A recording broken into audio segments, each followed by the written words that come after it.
Communication यानी संचार, ये हम इंसानों के जुड़ाव का, हमारे कनेक्शन का आधार है। लेकिन जरा सोचिए, क्या होता है जब हमारी ये सबसे बुनियादी जरूरत एक खामोश दीवार से टकरा जाती है? तो आज हम साइन लैंग्वेज रिकॉग्निशन को ऑटोमेट करने के तकनीकी सफर को समझने की कोशिश करेंगे। ये एक ऐसी खोज है जो दो दुनियाओं के बीच की खाई को पाटने का वादा करती है।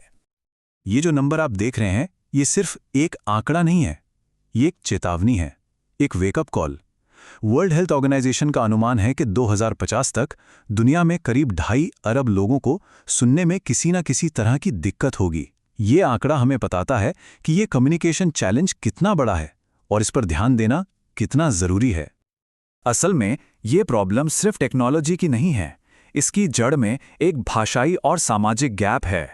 जो लोग सुन नहीं सकते या कम सुनते हैं और बाकी आम लोगों के बीच कम्युनिकेशन की एक लगातार बनी रहने वाली दीवार है, और टेक्नोलॉजी इसी दीवार को तोड़ने की कोशिश कर रही है।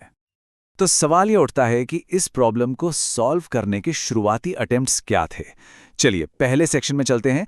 भारी भरकम दस्तानों से लेकर कैमरों तक का सफर, ये हार्डवेयर के एवोल्यूशन की एक बड़ी दिलचस्प कहानी है। देखिए, शुरुआती सॉल्यूशंस का फोकस था एकदम सटीक डेटा पर। रिसर्चर्स ने बनाए सेंसर वाले ग्लव्स जिनमें फ्लेक्स सेंसर्स, एक्सेलेरोमीटर्स और जायरोस्कोप जैसी चीजें लगी होती थीं। ये दस्ताने हाथ की हर एक मूवमेंट का बिल्कुल सटीक, प्रिसाइज डेटा कैप्चर करते थे।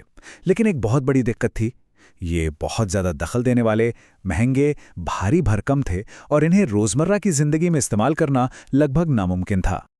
ये टाइमलाइन दिखाती है कि टेक्नोलॉजी कैसे एक के बाद एक सीढ़ी चढ़ी। 2000 के दशक की शुरुआत में सेंसर वाले ग्लव्स थे जिनका मकसद था परफेक्ट डेटा।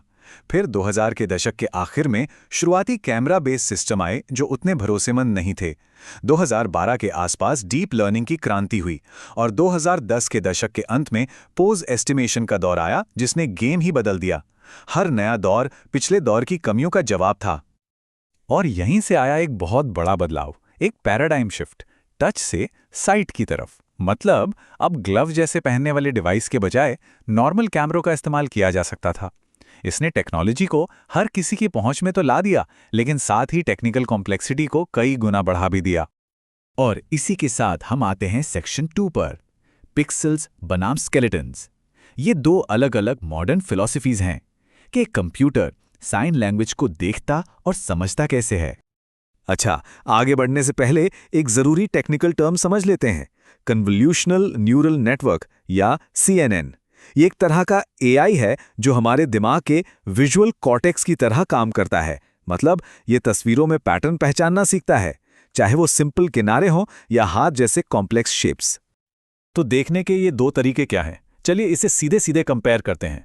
पहला है अपीयरेंस बेस्ड, जो पिक्सेल्स पर काम करता है। ये सब कुछ देखता है, टेक्सचर, रंग, शेप, बिल्कुल एक पूरी फिल्म देखने जैसा।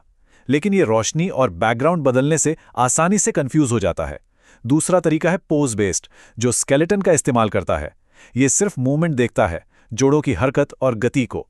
ये माहौल के बदलाव से ज्यादा प्रभावित नहीं होता, जैसे एक स्टिक फिगर एनिमेशन देखना। मतलब साफ है, स्केलेटन वाला तरीका हल्का, मजबूत और फोकस्ड है। ये AI मॉडल को सीधे सीधे वही जानकारी देता है जो सबसे ज्यादा मायने रखती है, यानी कि मूवमेंट। और यही वजह है कि ये तरीका इस फील्ड में इतना पावरफुल ट्रेंड बन गया है।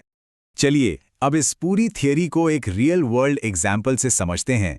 एक ऐसे रियल टाइम सिस्टम की केस स्टडी देखते हैं जो एक्यूरेसी और स्पीड के बीच एक बेहतरीन बैलेंस बनाता है। ये जो आप देख रहे हैं, ये एक real time American sign language recognition agent का पूरा आर्किटेक्चर है। वेबकैम से वीडियो फीड आता है और फिर उसे एक इंजन में भेजा जाता है। ये इंजन, जो असल में मोबाइल नेट V2 और BiLSTM नाम के दो पावरफुल AI मॉडल्स का कॉम्बिनेशन है, असली काम करता है। एक मॉडल तस्वीर में हाथ को पहचानता है और दूसरा वक्त के साथ हो रही मूवमेंट्स के सीक्वेंस को समझता है, और आखिर में हमें टेक्स्ट आउटपुट मिलता है। और नतीजे वो भी देख लेते हैं।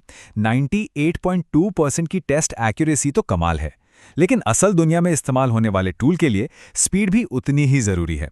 GPU पर 35 फ्रेम्स पर सेकंड का मतलब है एकदम स्मूथ रियल टाइम एक्सपीरियंस। यहां तक कि एक नॉर्मल CPU पर 12 FPS भी काफी हद तक यूजेबल है। तो अब तक हमने बात की सिंगल लेटर्स को पहचानने की। चलिए अब चलते हैं सेक्शन 3 पर, जो है असली छलांग यानी सेंटेंसेस की तरफ। यहाँ से ये फील्ड और भी ज़्यादा मुश्किल और दिलचस्प हो जाती है। ये सवाल बहुत ज़रूरी है। एक एक अक्षर को पहचानना तो अब काफ़ी हद तक एक सॉल्व हो चुकी प्रॉब्लम जैसी है, लेकिन सोचिए पूरी की पूरी बातचीत को पहचानने का क्या? वो एक बिल्कुल अलग कहानी है, एक बहुत बड़ी चुनौती। और यहीं पर एंट्री होती है कंटिन्यूअस साइन लैंग्वेज रिकग्निशन या CSLR की। इसका काम सिर्फ अलग-थलग शब्दों या अक्षरों को पहचानना नहीं, बल्कि पूरे पूरे वाक्यों वाले वीडियोस की एक लगातार चलती धारा को समझना है। आप कह सकते हैं कि ये इस रिसर्च फील्ड का होली ग्रेल है। तो CSLR इतना मुश्किल क्यों है? इसके पीछे 3 बड़ी वजह हैं। पहली है टेम्पोरल सेगमेंटेशन, यानी ये पता लगाना कि एक साइन कहाँ खत्म हो रहा है और अगला कहाँ से शुरू। दूसरी है को-आर्टिकुलेशन, ये समझना कि कैसे पास-पास वाले साइन एक दूसरे में मिल जाते हैं। और तीसरी सीक्वेंस लेवल सिमेंटिक्स, ये सिर्फ साइन को पहचानने का काम नहीं है, ये एक ट्रांसलेशन की प्रॉब्लम है। आपको साइन के पीछे की ग्रामर और मतलब को समझना होगा। और इस बड़ी चुनौती से निपटने के लिए एक नई पावरफुल टेक्नोलॉजी सामने आई है, ट्रांसफॉर्मर मॉडल। ये एक बहुत ही एडवांस्ड AI आर्किटेक्चर है जो सेल्फ अटेंशन नाम की एक चीज इस्तेमाल करता है। आसान भाषा में कहें तो ये एक पूरे वाक्य के सभी हिस्सों को एक साथ देखता है और ये तय करता है कि कौन से शब्द सबसे जरूरी हैं और वो एक दूसरे से कैसे जुड़े हैं। यही खूबी इसे साइन लैंग्वेज की कॉम्प्लेक्स ग्रामर को समझने के लिए परफेक्ट बनाती है। तो अब हम आते हैं अपने आखिरी सेक्शन पर, सेक्शन 4, खाई को पाटना। यहां हम देखेंगे कि अभी भी क्या चुनौतियां बची हैं और एक असली यूनिवर्सल ट्रांसलेटर तक पहुंचने का रास्ता क्या है। इस टेक्नोलॉजी को हकीकत में बदलने के रास्ते में अभी भी कुछ बड़ी रुकावटें हैं। पहली है डेटा की कमी। डीप लर्निंग मॉडल्स को बहुत सारा डेटा चाहिए होता है और साइन लैंग्वेज के अच्छे बड़े डेटा सेट बहुत कम हैं। दूसरी है साइनर इंडिपेंडेंस। मॉडल्स को अगर किसी नए इंसान के साइन समझने को कहा जाए जिसका स्टाइल अलग है तो वो अक्सर स्ट्रगल करते हैं। और आखिर में भाषाई विविधता। ज़्यादातर रिसर्च सिर्फ अमेरिकन साइन लैंग्वेज पर ही हुई है। तो फिर आगे का रास्ता क्या है? रिसर्च हमें 3 मुख्य दिशाएं दिखाती हैं। पहला, ट्रांसफॉर्मर्स और ग्राफ न्यूरल नेटवर्क्स जैसे और भी एडवांस्ड आर्किटेक्चर बनाना। दूसरा, डेटा को लेकर स्मार्ट स्ट्रैटेजी अपनाना, जैसे कि बिना लेबल वाले वीडियो डेटा का इस्तेमाल करके AI को खुद सीखने देना। और तीसरा, ऐसे कुशल मॉडल बनाना जो एक स्मार्टफोन पे भी रियल टाइम पे चल सकें। और ये सब कुछ हमें वापस उसी एक बड़े मकसद पर ले आता है। मकसद सिर्फ एक कूल टेक्नोलॉजी बनाना नहीं है, असली गोल है एक यूनिवर्सल रियल टाइम ट्रांसलेटर बनाना जो रोज़मर्रा की जिंदगी में, शिक्षा में, हेल्थ केयर में और इमरजेंसी सेवाओं में सबको साथ लेकर चले, यानी समावेशिता को बढ़ावा दे। तो जाते जाते एक सवाल आपके लिए छोड़ जाते हैं। जैसे जैसे टेक्नोलॉजी हर भाषा को समझना सीख रही है, हमारे इंसानी रिश्तों के लिए इसका क्या मतलब होगा जब कम्युनिकेशन की आखिरी दीवारें भी आखिरकार गिर जाएंगी?